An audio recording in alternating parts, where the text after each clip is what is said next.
Commander Zekthera stood on the bridge of his flagship, watching the stars through the massive viewing screen when the emergency signal came through.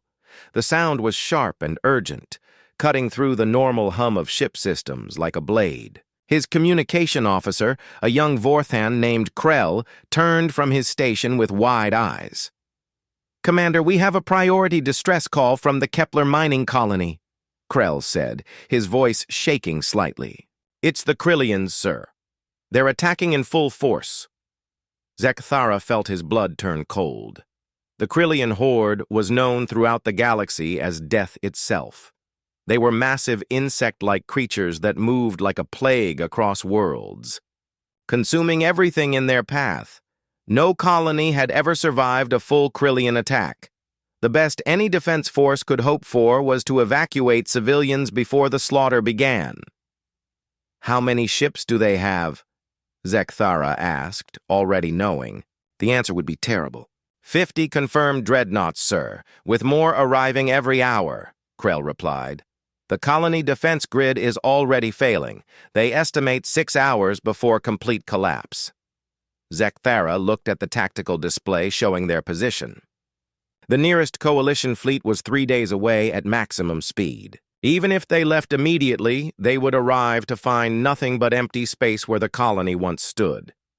20,000 civilians would be dead, their bones picked clean by Krillian mandibles.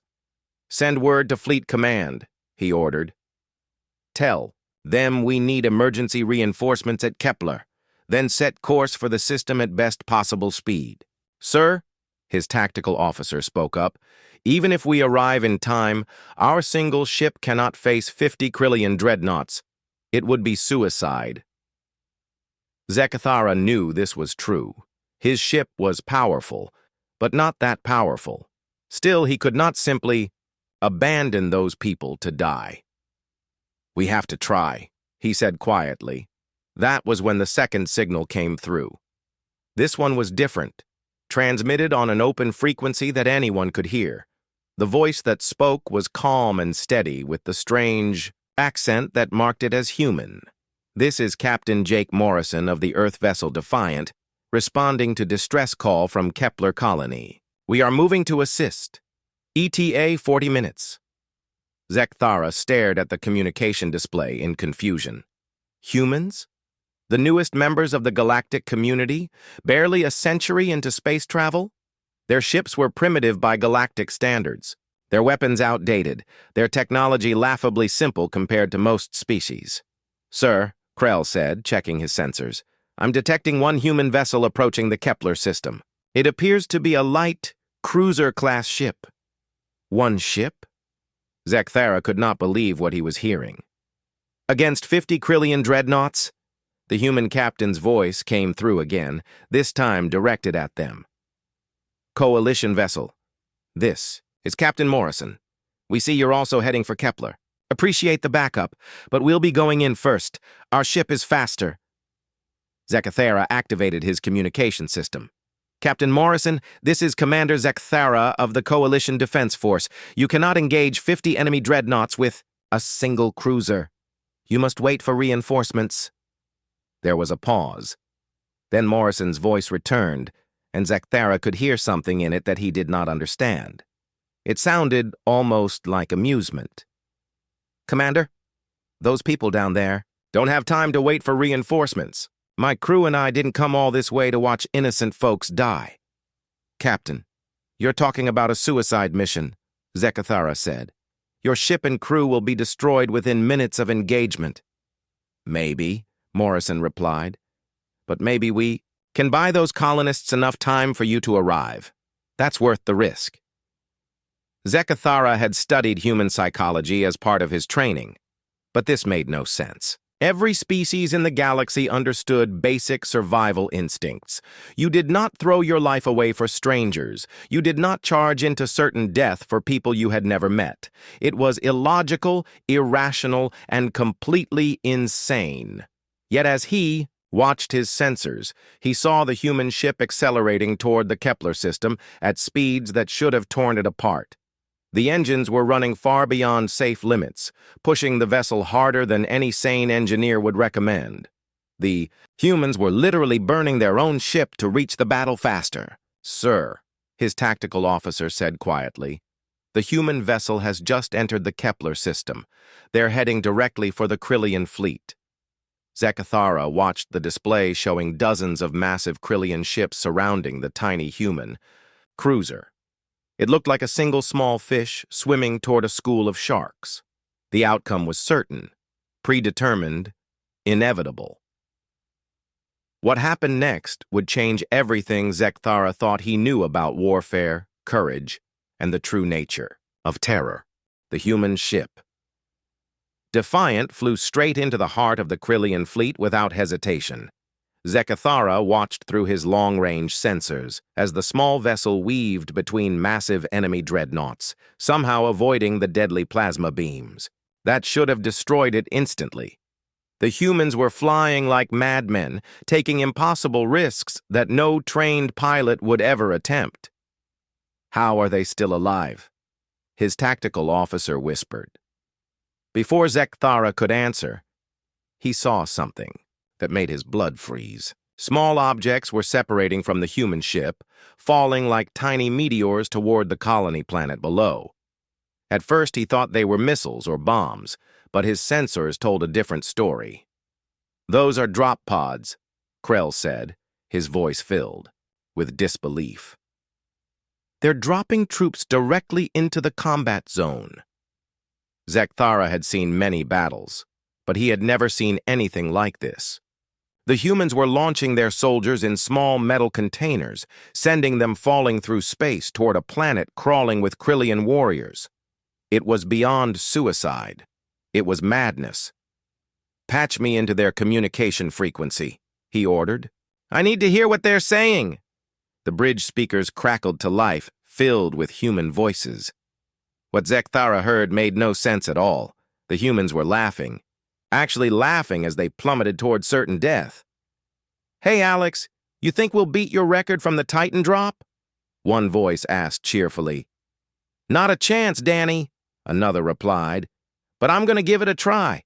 Last one to the surface buys drinks." Lieutenant Alex Carter's voice came through clearly as his drop pod cut through the atmosphere. "Remember, folks, we're here to buy time for the colonists. Every minute we keep these bugs busy is another minute for evacuation. Make it count." Zekathara could not understand what he was hearing. These humans were treating a desperate battle like some kind of game. They joked and laughed while falling toward an enemy that had never shown mercy to any living thing. The first drop pod hit the ground near the colony's main settlement. Through the combat feeds, Zekathara watched a young human woman step out of the smoking metal container. Sergeant Lisa Rodriguez moved with calm purpose, checking her primitive kinetic weapon as Krillian warriors closed in from all sides. Any rational being would have taken cover, called for backup, or tried to find a defensible position. Instead, Rodriguez looked at the approaching enemies and smiled. She actually smiled at creatures that stood twice her height and had claws that could cut through steel. "Come on then, you ugly bugs," she said, raising her weapon. "Let's dance." What happened next violated everything Zekathara knew about combat tactics. Rodriguez charged directly at the Krillians, screaming what sounded like a human war cry. Her squad followed behind her, all of them running toward certain death with expressions of fierce joy on their faces. The Krillians, for their part, seemed confused by this behavior. They were used to enemies who ran, who hid, who tried to bargain for their lives. They had never faced an enemy that charged at them while laughing. More drop pods landed across the colony. Each one disgorged more humans who immediately began doing impossible things. Dr. Nathan Brooks set up a medical station in the middle of an active firefight, refusing to move even as plasma bolts burned the air around him. When a wounded colonist was brought to him, he worked calmly while Krillian warriors tried to break through the defensive line just meters away. "Doc, you need to fall back," one of the Marines shouted. "This position is too hot." "People need help," Brooks replied without looking up from his patient. "This is where I belong." Private Carol Henderson found herself cut off from her squad, surrounded by 6 Krillian warriors in a narrow alley. Any sane person would have surrendered or tried to hide. Instead, she pulled out a combat knife and grinned at her enemies. "Well, boys," she said to the towering insects, "you picked the wrong human to corner." Zekthera watched through the combat feeds as Henderson fought with a fury he had never seen before. She moved like liquid lightning, striking at weak points in Krillian. Armor with precision that seemed impossible for such a small creature. When her knife broke, she picked up a piece of metal debris and kept fighting. When that broke, she used her bare hands. The most disturbing thing was not the violence itself, but the expression on her face. Henderson looked happy. She was enjoying the fight, finding pleasure in facing impossible odds. It was as if the certainty of death had somehow freed her to become something beyond normal limits. Across the colony, similar scenes played out. Humans fought with weapons that should have been useless against Krillian armor. They used tactics that made no logical sense. They took risks that should have gotten them killed immediately. But somehow, impossibly, they were winning. The Krillians began to show something Zekthara had never seen before. The mighty warriors of the Horde, creatures that had conquered 1,000 worlds, were starting to hesitate. They moved more cautiously, looked over their shoulders, flinched when humans shouted their strange battle cries. For the first time in galactic history, the Krillian Horde was experiencing something completely foreign to their nature. They were experiencing fear, and the humans were just getting started. Zekthara could not take his eyes off the battle displays. The humans had been fighting for 2 hours now, and nothing they did made any sense according to every military manual he had ever studied. They seemed to operate on principles that were completely alien to his understanding of warfare. When his own ship finally reached the Kepler system, he immediately opened a communication channel to Captain Morrison. The human ship was still somehow intact, dancing between Krillian dreadnoughts like a leaf in a storm. How they had survived this long was beyond comprehension. "Captain Morrison, this is Commander Zekthara," he said. "My ship is now in range to provide support. What are your tactical objectives?" Morrison's voice came back calm and steady, as if he were discussing the weather instead of fighting for his life. "Good to have you here, Commander. But I need to be clear about something. We're not here to win this battle." "What do you mean?" Zekthara asked, confusion clear in his voice. "We're here to buy time," Morrison explained. "Every minute we keep these Krillians busy is another minute for the colonists to evacuate. Every Krillian ship focused on us is one less ship attacking civilians. We're not trying to survive this fight, Commander. We're trying to make it cost them as much as possible." The words hit Zekthara like a physical blow. No military commander in the galaxy would ever openly admit to planning a suicide mission. The very concept went against every principle of strategic thinking. You fought to win, to live, to continue fighting another day. You did not deliberately throw away your forces for temporary gains. "Captain, that strategy is completely illogical," Zekthara said. "You're sacrificing valuable assets for minimal tactical advantage." "With respect, Commander," Morrison replied, "you're thinking like a military strategist. We're thinking like humans." Before Zekthara could ask what that meant, he witnessed something that made his blood turn to ice. On the planet's surface, Private Danny Walsh had volunteered for what could only be called a suicide mission. The Krillians had established a stronghold in the colony's underground tunnel system, using it as a base to coordinate their attacks. Walsh had loaded himself with enough explosives to level a city block. He was crawling through narrow maintenance shafts toward the Krillian position, knowing that detonating the charges would mean certain death. Through the combat feed, Zekthara could hear him humming a human song as he moved through the darkness. "Danny, you sure about this?" came a voice over his radio. "Course I'm sure," Walsh replied cheerfully. "My mom always said I'd go out with a bang." Turns out she was right.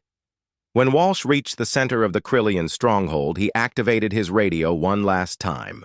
"Tell my wife I love her," he said simply. And tell her this was for all those kids down there."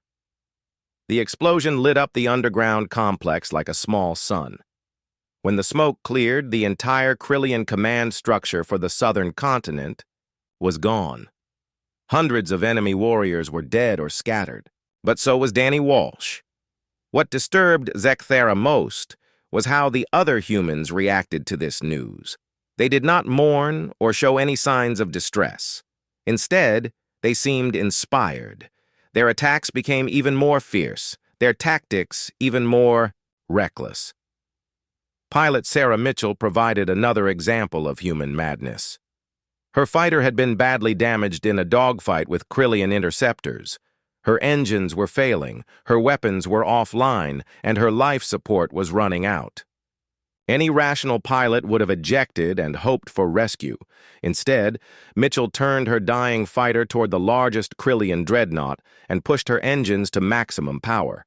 She was going to ram the enemy ship, using her own vessel as a missile. As she accelerated toward the massive enemy hull, she began singing a human song over the open communication channel. "Amazing grace! How sweet the sound!" her voice rang out across the battlefield. "That saved a wretch like me." The impact destroyed both ships in a massive fireball that lit up space for millions of kilometers. The Krillian Fleet Command vessel was gone, along with its entire senior staff. But Sarah Mitchell was gone too. Again, the humans showed no signs of grief or despair. They treated her sacrifice as something natural, expected, even beautiful. They spoke of her with pride rather than sorrow, as if she had achieved something wonderful, instead of simply dying. Major Angela Torres exemplified this insane human mentality when she received orders to hold the colony's power station. The facility was surrounded by Krillian warriors, and Torres had only 12 soldiers left in her unit. They were outnumbered 20-1, low on ammunition, and had no hope of reinforcement. "Orders are to hold until evacuation is complete," Torres told her squad. "That means we hold until the last civilian is off this rock no matter what." "Ma'am," one of her soldiers said, "we don't have enough ammo for a prolonged fight." Torres smiled that strange human smile that Zekthara was beginning to recognize. It was the expression of someone who had accepted death and found peace in that acceptance. "Then we'll have to get creative," she said. "Remember, we just need to buy time. Every minute counts." What followed was a masterclass in human stubbornness. Torres and her squad held that power station for 6 hours against overwhelming odds. They used improvised weapons, booby traps, and tactics that seemed more suited to desperate animals than trained soldiers. When their guns ran out of ammunition, they used construction tools as weapons. When the tools broke, they used pieces of broken metal. When they had nothing left to fight with, they used their bare hands and their teeth. The Krillians, creatures that had never known fear in 1,000 conquests, began to retreat from that power station. They could not understand an enemy that refused to die, refused to surrender, refused to act according to any rational pattern. Zekthara realized with growing horror that he was watching the birth of a new kind of terror. The humans were not just fighting the Krillians. They were breaking them, destroying something fundamental in their enemy's psychology. For the first time in their species' history, the mighty Krillian horde was learning what it meant to be afraid. The battle had been raging for 8 hours when Zekthara witnessed something that would haunt his dreams for the rest of his life. Corporal Kevin Davis found himself cut off from his unit, trapped in a storage facility surrounded by 30 Krillian warriors. His weapon was empty. His armor was cracked in a dozen places, and green blood from multiple wounds painted his uniform. Any reasonable being would have surrendered. The Krillians sometimes took prisoners for interrogation before killing them. It was not a pleasant fate, but it was better than immediate death. Davis had no weapons left, no ammunition, no hope of rescue. Logic demanded surrender. Instead, Davis did something that made Zekthara question the sanity of the entire human species. The young soldier looked at the circle of towering insect warriors closing in on him, and he smiled. Not the grim smile of someone accepting defeat, but the bright, genuine smile of someone who had just thought of something amusing. "You know what, boys?" Davis said to the Krillians, as if they could understand him. "I've been having a really bad day. Lost my squad, lost my gear, and I think I'm going to lose a lot more before this is over." He reached into his tactical vest and pulled out 3 grenades, standard coalition issue explosives. Powerful enough to clear a room, but not much more. Against 30 Krillian warriors in open space, they would be almost useless. "But here's the thing about humans," Davis continued, still smiling as he pulled the pins from all 3 grenades. "We don't go down quiet!" The Krillians rushed forward, realizing what he intended. They moved with desperate speed, trying to reach him before he could complete his insane plan. But Davis had already made his choice. He held the grenades close to his chest and kept smiling. "See you on the other side," he said. The explosion was not large by military standards. It would barely register on Zekthara's sensors from orbit, but the effect on the Krillian force was devastating. Not because of the physical damage, though that was considerable. The true damage was psychological. For the first time in their species history, the Krillians had encountered an enemy that treated death as a weapon. They had faced beings who fought with desperate courage before, creatures who would die rather than surrender. But they had never met anyone who would choose death as a tactical option, who would smile while turning their own body into a bomb. The surviving Krillians in that storage facility did something unprecedented. They retreated, not in organized withdrawal, but in panic. They fled from the scene of a human death as if it were a plague site. Word of Davis's sacrifice spread through both armies like wildfire.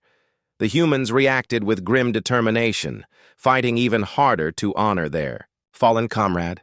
The Krillians reacted with growing unease, looking over their shoulders and flinching at shadows. Major Angela Torres embodied this new human ferocity when she led what remained of her squad in a final assault on the Krillian command center. Her unit had been reduced from 60 soldiers to 8. They were wounded, exhausted, and facing an enemy force of over 400 warriors entrenched in a heavily fortified position. By every rule of warfare ever written, Torres should have pulled back and waited for support. The assault was hopeless, doomed to fail, a waste of valuable human lives. But Torres looked at her 7 remaining soldiers and saw something that Zekthara could not understand. "Listen up," she told them, her voice calm and steady. "Those bugs think they can waltz onto our world and hurt innocent people. They think we'll roll over and die like every other species they've faced." She picked up a damaged Krillian weapon from a fallen enemy and tested its weight. "Time to show them what humans do when someone threatens our own." What followed was not a battle. It was something far more primal and terrifying. Torres and her squad charged across open ground toward heavily defended positions, screaming human war cries that seemed to come from some ancient part of their species' soul. They had no cover, no support, no rational hope of success. They advanced anyway. Private Carol Henderson ran beside Torres, carrying nothing but a broken piece of metal she had pulled from a destroyed vehicle. When a Krillian warrior twice her size blocked her path, she did not hesitate. She leaped at the creature, driving her improvised weapon into gaps in its armor with the fury of a wild animal. Sergeant Joe Baker had lost his rifle hours ago. He fought with a combat knife, then with a piece of broken concrete, then with his bare hands. When Krillian claws opened wounds across his chest and arms, he kept fighting. When plasma burns charred his uniform, he kept fighting. When exhaustion made his legs shake and his vision blur, he kept fighting. The Krillians had never encountered anything like this. In 1,000 conquered worlds, they had faced armies with better weapons, superior numbers, and advanced technology. But they had never faced an enemy that simply would not stop. No matter how many wounds the humans took, no matter how hopeless their situation became, they kept coming. Zekthara watched through orbital sensors as Torres and her impossible squad actually began to push the Krillians back. It should not have been possible.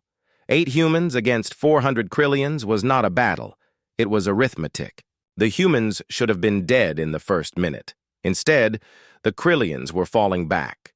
These creatures that had never known fear, that had conquered 1,000 worlds through pure aggression, were retreating from 8 wounded humans, armed with improvised weapons and impossible determination. The sight that finally broke the Krillian spirit came when Torres herself fell. A plasma blast caught her in the chest, sending her crashing to the ground. Her squad immediately moved to protect her, forming a defensive circle around their fallen leader. But Torres was not finished, with wounds that should have killed her. Instantly, she pushed herself up on one elbow and kept firing. Blood ran down her face, her breathing was labored, and her hands shook with pain. But she would not stay down. "Not today," she whispered, more to herself than to anyone else. "Not on my watch." The Krillian warriors stared at this human who refused to die. They had seen courage before, but this was something else entirely. This was not bravery or heroism. This was a fundamental rejection of defeat that went beyond reason or logic. For the first time in their long history of conquest, the Krillian horde began to understand what true terror felt like. They were not afraid of human weapons or human ships. They were afraid of the human spirit, of meeting an enemy that had weaponized their own mortality. And the worst part, from the Krillian perspective, was that they were beginning to realize this was not unusual human behavior. This was just what humans did. When the Coalition reinforcement fleet finally arrived at Kepler, Zekthara expected to find nothing but debris and empty space. 12 hours had passed since the human ship Defiant first engaged the Krillian horde. No force in galactic history had ever survived that long against such overwhelming odds. Instead, he found something that defied every prediction his tactical computers had made. The Krillian fleet was retreating. Not in good order, not as part of some strategic withdrawal, but in full panic. Massive dreadnoughts that had conquered 1,000 worlds were fleeing from a single battered human cruiser and a handful of ground forces. "Sir," his tactical officer reported, voice filled with disbelief, "the Krillian fleet is breaking off engagement and jumping to hyperspace. They're abandoning the system entirely." Zekthara stared at the sensor displays, trying to process what he was seeing. The mighty Krillian horde, terror of the galaxy, was running away from humans. Creatures that had never shown fear in their entire species' history were fleeing like frightened children. "What are the human casualties?" he asked quietly. The report made his heart's ache. Of the 200 humans who had started this impossible battle, only 63 were still alive. The casualty rate was catastrophic, devastating, beyond any acceptable military standard. Yet somehow, impossibly, they had won. Zekthara ordered his ship to dock with the human vessel. He needed to understand what had happened here, needed to see with his own eyes how such a thing was possible. The corridors of the Defiant told the story in scorch marks and battle damage. Every surface showed signs of desperate fighting.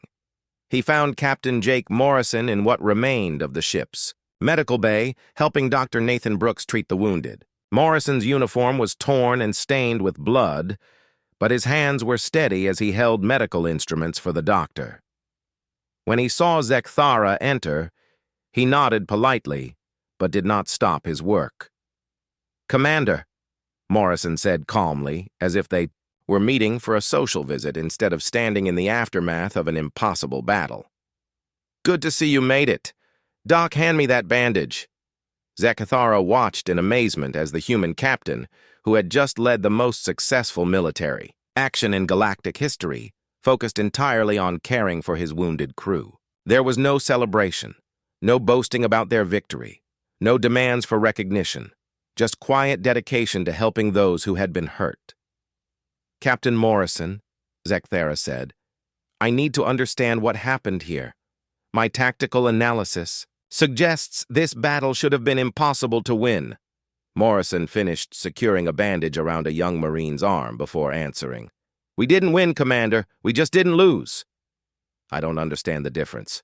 Morrison looked up from his work, and Zekthara saw something in the human's eyes that he had never encountered before. It was not pride or satisfaction or the joy of victory. It was simply acceptance, as if what had happened here was the most natural thing in the galaxy. We came here to buy time for the colonists, Morrison explained. Every minute we kept those. Krillian's busy was another minute for evacuation ships to get those people to safety. That was the mission. Everything else was just details. Dr. Brooks looked up from where he was treating a wounded pilot. 20,000 civilians got off this rock because we held the line, he said matter-of-factly. That's what we came here to do. Zekthara felt something fundamental shift in his understanding of warfare. These humans had not fought to win territory or defeat an enemy or gain strategic advantage. They had fought for the simple purpose of protecting innocent lives, and they considered that purpose more important than their own survival. But your casualties, Zekthara said. You lost nearly 70% of your force. They're not losses, Morrison replied firmly. Every one of them died doing exactly what they chose to do. That's not tragedy, Commander. That's honor. As if to prove Morrison's point, Private Carol Henderson limped into the medical bay supporting a wounded comrade. She had burns across half her face and her left arm was in a makeshift sling, but she was smiling. Actually smiling, as if she had just returned from a pleasant outing instead of a desperate battle. Doc Peters here took some shrapnel in the leg, she reported cheerfully. Nothing serious, but he's being a baby about it. I am not being a baby, Peters protested, though he was grinning despite his wounds. I just don't want to bleed all over the deck. Henderson helped Peters onto a medical table, then turned to Morrison. Captain, word is the bug's pulled out completely. Colony's secure. Good work, Henderson, Morrison said. How are you holding up?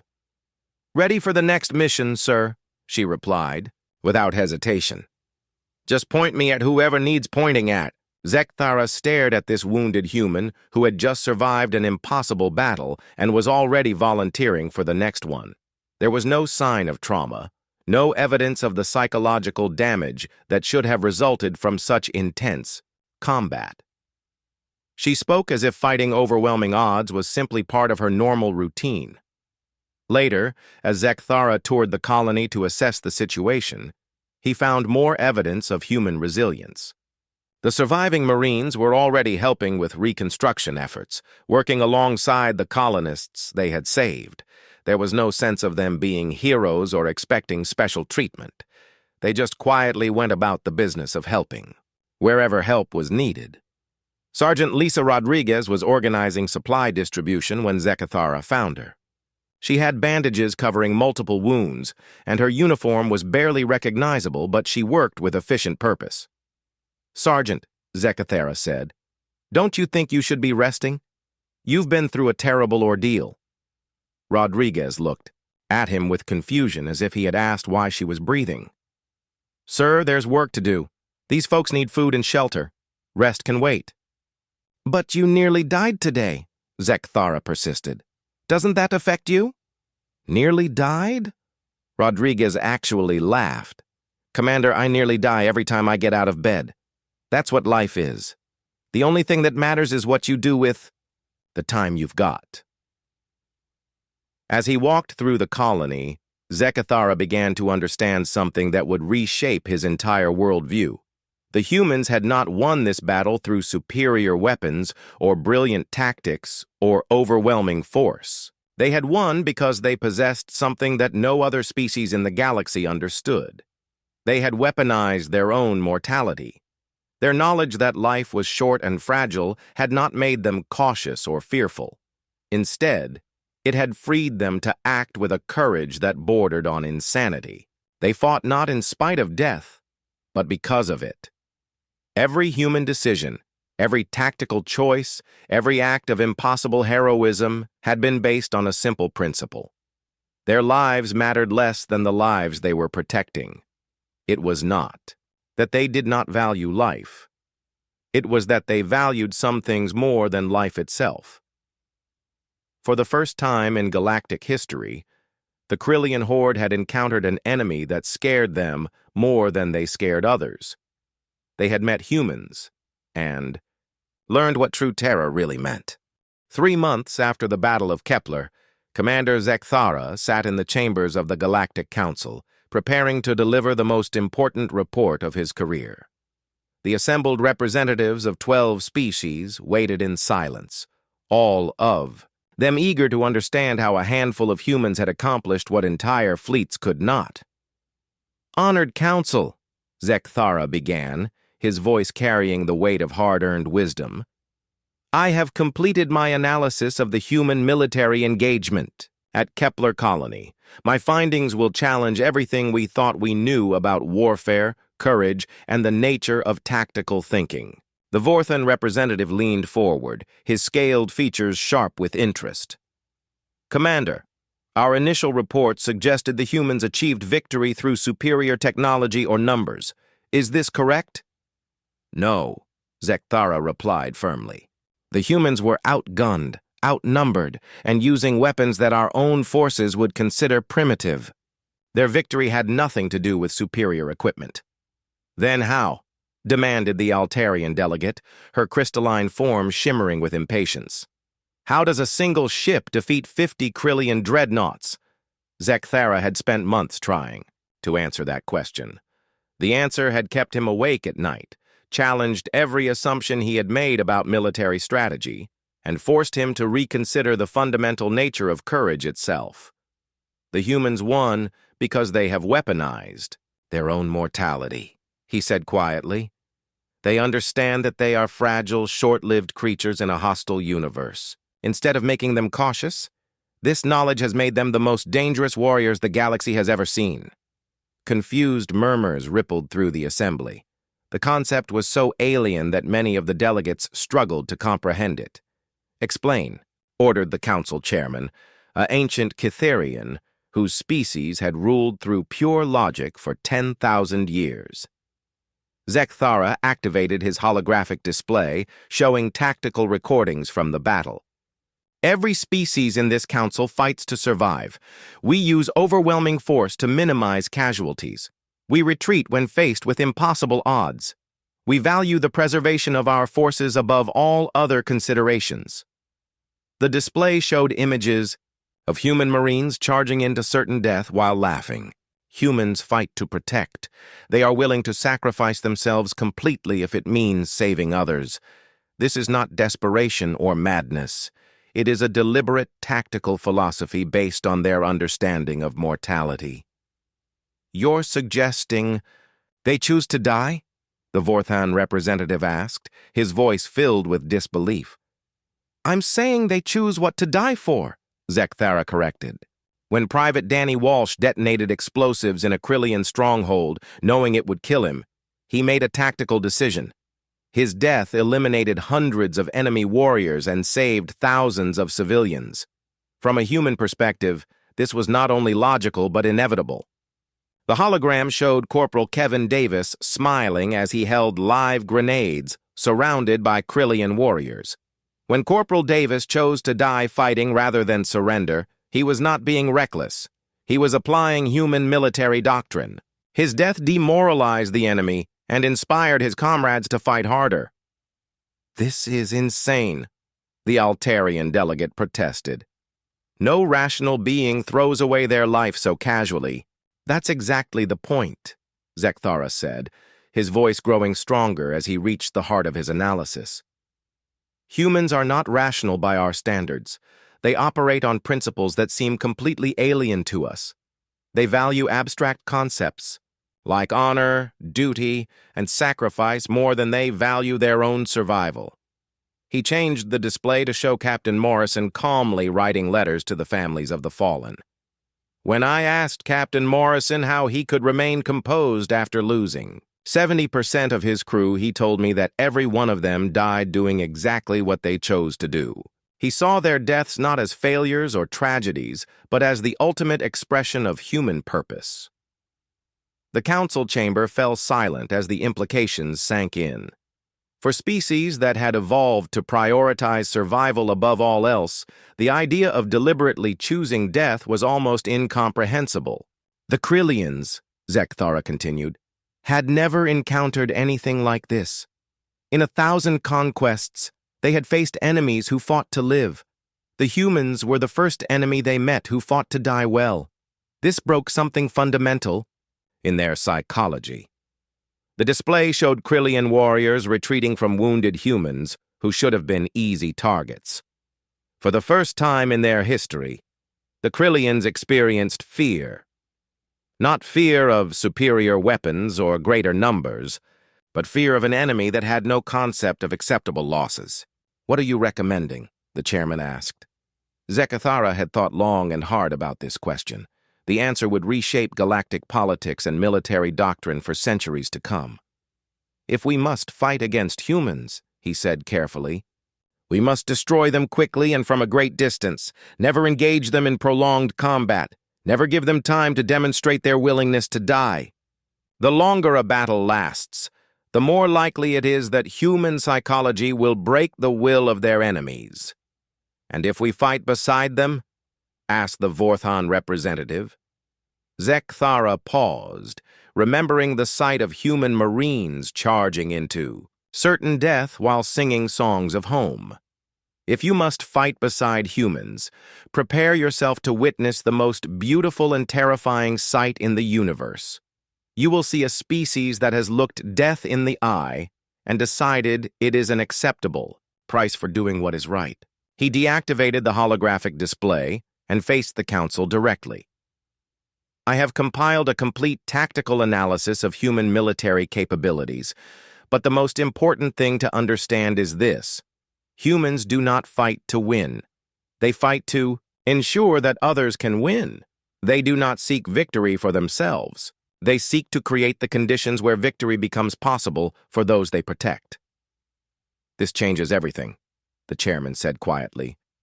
"Yes," Zekthara agreed. "The galaxy now contains a species that has weaponized sacrifice itself. They have turned their greatest weakness into their most terrifying strength. And they do it while smiling, while singing, while treating impossible courage as just another day at work." He gathered his reports and prepared to leave the chamber. "My final recommendation is simple. If you value your sanity and your sleep, never ask a human why they fight.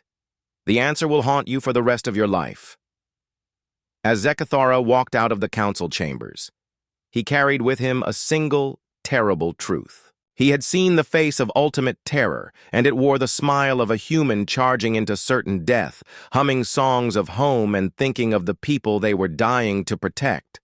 The galaxy would never be the same.